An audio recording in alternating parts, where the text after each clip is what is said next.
ദൈവനാമം മഹത്വപ്പെടുമാറാകട്ടെ. സമാധാന സന്ദേശത്തിലൂടെ എന്നെ ശ്രദ്ധിക്കുന്ന എല്ലാ പ്രിയപ്പെട്ടവർക്കും വീണ്ടും വരുന്നവനായ ക്രിസ്തുയേശുവിൻ്റെ നാമത്തിൽ എൻ്റെ സ്നേഹവന്ദനം.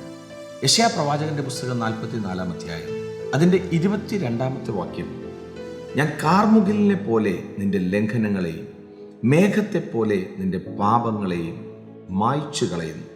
എങ്കലേക്ക് തിരിഞ്ഞുകൊള്ളുക, ഞാൻ നിന്നെ വീണ്ടെടുത്തിരിക്കുന്നു.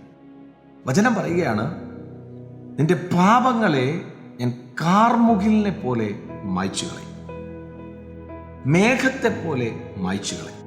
പാപത്തെ മായ്ച്ചു കളയാൻ പറ്റുന്ന ഒരുവനേ ഉള്ളൂ, അത് നമ്മുടെ നസ്രായനായ യേശു ക്രിസ്തുവാണ്. വചനം പറയുന്നുണ്ട്, നിന്റെ പാപം കടും ചുവപ്പായിരുന്നാലും അതിനെ ഹിമത്തെ പോലെ വെളുപ്പിക്കും, രക്താംബരം പോലെ ചുവപ്പായിരുന്നാലും അതിനെ പഞ്ഞി പോലെ ആക്കും. എന്നാൽ തൻ്റെ ലംഘനങ്ങളെ മറയ്ക്കുന്നവന് ശുഭം വരികയില്ല, ഏറ്റുപറഞ്ഞുപേക്ഷിക്കുന്നവനോ കരുണ ലഭിക്കും. ഇതെങ്ങനെ മായ്ക്കാൻ പറ്റും?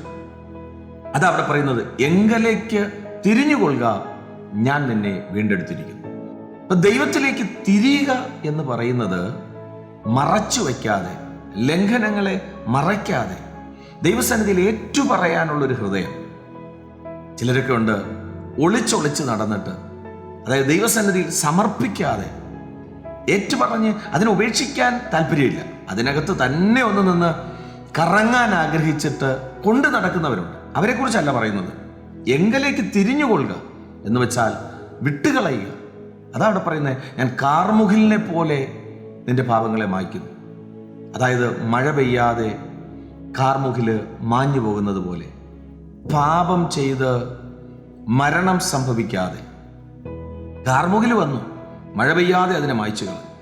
പാപം ചെയ്ത് അത് മരണത്തിലേക്ക് പോകുന്നതിന് മുമ്പ് ആ പാപത്തെ മായ്ച്ചു കളയുമെന്ന് വചനം നമ്മെ പഠിപ്പിക്കുമ്പോൾ, ഈ സന്ദേശം കേൾക്കുമ്പോൾ പ്രിയരെ, നമ്മുടെ ജീവിതത്തിനകത്ത് മറഞ്ഞു കിടക്കുന്ന എന്തെങ്കിലും ഉണ്ടെങ്കിൽ, ഉപേക്ഷിക്കാൻ പറ്റാതെ കൊണ്ടു നടക്കുന്ന എന്തെങ്കിലും ഉണ്ടെങ്കിൽ, ദൈവവചനം നമ്മെ ഈ പകൽ പറയുകയാണ്, എങ്കലേക്ക് തിരിയുക, എന്നെ നോക്കുക, ഞാൻ നിന്നെ വീണ്ടെടുത്തിരിക്കുന്നു.